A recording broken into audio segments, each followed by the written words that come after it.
Baik, Bismillahirrahmanirrahim. Assalamualaikum warahmatullahi wabarakatuh. Saya Muhammad Hujan dari Hukum Perdata Internasional kelas A akan mempresentasikan tentang perlindungan hukum hak cipta terhadap tindakan pembajakan software game ditinjau dari Undang-Undang Nomor 28 Tahun 2014. Mengapa pembajakan software game terjadi? Nah, di era perkembangan teknologi yang semakin lama semakin canggih ini, otomatis juga harga semakin lama semakin mahal. Nah, hal itu adalah salah satu penyebab di mana para warga negara Indonesia ini melakukan hal seperti pembajakan software. Motif di balik pembajakan software ini juga bukan hanya dari harga lisensi yang mahal, bisa juga karena ketidaktahuan atau mengikuti teman atau juga mengikuti orang lain untuk melakukan hal yang serupa seperti pembajakan software ini. Pengaturan hak cipta video game di Indonesia ini ada dalam UU nomor 28 tahun 2018, tapi UU ini tidak menyebutkan hak cipta secara detail dan menjelaskan tentang software game secara detail. Namun terdapat petunjuk yang mengacu pada software game, seperti pada pasal 40 ayat 1, di mana pada huruf R dan S disebutkan bahwa Undang-Undang Hak Cipta memberikan perlindungan terhadap karya video game dan program komputer.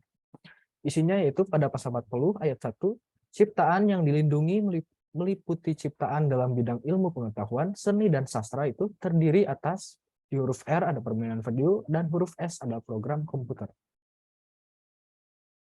Nah, berikut adalah survei software penginstalan software bajakan di Indonesia. Bisa dilihat di sini bahwa pada tahun 2017, 2015, 2013, dan 2011, Indonesia ini sangat tinggi sekali penginstalan software ilegal, yang dimana mencapai 83% dibandingkan negara-negara maju seperti Australia dan Jepang hanya 18% dan 16% pada tahun 2017. Berikutnya adalah survei yang dilakukan oleh Kominfo mengenai game bajakan di Indonesia. Bisa dilihat bahwa jumlah game bajakan yang dimainkan ini sangat tinggi sekali, bahkan lebih dari setengahnya yang bermain. Dan berikut juga adalah alasan-alasan bermain game bajakan. Bisa karena teman dan saudara saya juga membajak game. Kedua, game tidak dipublikasikan untuk kawasan Asia Tenggara atau Indonesia. Ketiga, tidak punya akses terhadap metode pembayaran. Keempat, harga game yang terlalu mahal. Kelima, game bajakan itu mudah diakses. Dan keenam, tidak mau mengeluarkan uang untuk membeli game. Berikutnya adalah bentuk pelanggaran yang populer terhadap permainan video game. Nah, setidaknya terdapat 3 bentuk pelanggaran yang terkenal atau populer terhadap pembajakan video game ini. Ya, diantaranya yaitu adalah pembajakan atau melakukan membeli software ilegal ataupun mendownload software ilegal game tersebut.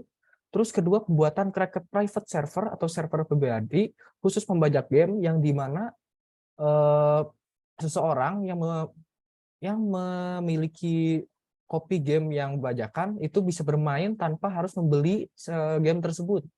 Dan ketiga itu adalah hacking atau peretasan. Hacking atau peretasan ini bisa untuk hal yang tidak baik seperti menyebarkan game-game bajakan ataupun hal yang baik seperti memodifikasi game tersebut untuk memperbaiki bug atau glitch yang ada di game tersebut.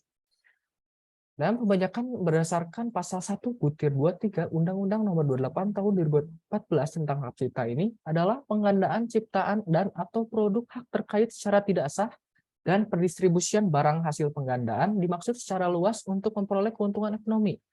Penyebaran pembajakan ini ada banyak sekali caranya, akan tetapi beberapa yang paling populer itu adalah dengan memperjualbelikan merekam media seperti CD, flash disk, hard disk, dan mendownload game tersebut dengan mencarinya di situs game bajakan seperti The Pirate Bay, Reddit, dan uTorrent. Bisa dilihat di bawah ada logo-logonya tersebut. Baik, berikutnya adalah peranan pemerintah mencegah terjadinya pembajakan software game. Nah, pemerintah ini memiliki peranan dalam hal mencegah terjadinya suatu pelanggaran hak cipta. Hal itu tertera pada pasal 54 UU HC nomor 28 tahun 2014 yang menyatakan untuk mencegah pelanggaran hak cipta dan hak terkait melalui sarana berbasis teknologi informasi, pemerintah ini berwenang melakukan pengawasan terhadap pembuatan dan penyebarluasan konten pelanggaran hak cipta dan hak terkait. Kedua, kerjasama dan koordinasi dengan berbagai pihak, baik dalam maupun luar negeri, dalam pencegahan pembuatan dan penyebarluasan konten pelanggaran hak cipta dan hak terkait. Dan yang terakhir adalah melakukan pengawasan terhadap tindakan perekaman dengan menggunakan media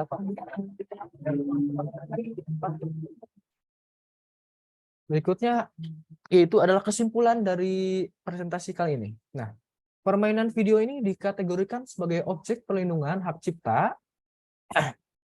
Maaf, yang dikarenakan permainan video juga itu merupakan suatu karya cipta dan juga sebagai karya seni yang berdiri sendiri. Maka dari itu, UU Hak Cipta ini melindungi baik permainan video itu sendiri sebagai objek pelindungan hak cipta maupun karya cipta yang tergantung di dalamnya.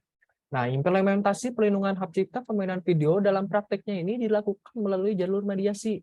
Hal ini sebagaimana yang diatur dalam UU nomor 28 tahun 2014 melalui arbitrase ada dalam pasal 95 dan gugatan perdata ada dalam pasal 96 sampai 99. Lapor pidana ada dalam pasal 105 Junto 110 dan penetapan sementara. Nah, pembajakan video game ini tuh sudah sangat berkembang sampai mencapai di mana saat sebuah game rilis itu pasti suatu komunitas hacker sudah membajak game tersebut di hari pada saat game itu rilis, lalu menyebarluaskannya untuk sejatinya para gamer yang miskin secara gratis. Hal itu membuat para komunitas gamer itu memuja hacker atau cracker yang membajak dan menyebarluaskannya, menganggap mereka seperti Robin Hood, seorang tokoh legenda dan mulia yang memberi keadilan dan kekayaan dari bangsawan korup kepada yang miskin. Hal yang miskin ini disebutnya orang-orang cracker atau gamer. Baik, mungkin cukup dari presentasi dari saya. Terima kasih atas atensinya. Sekian. Assalamualaikum warahmatullahi wabarakatuh.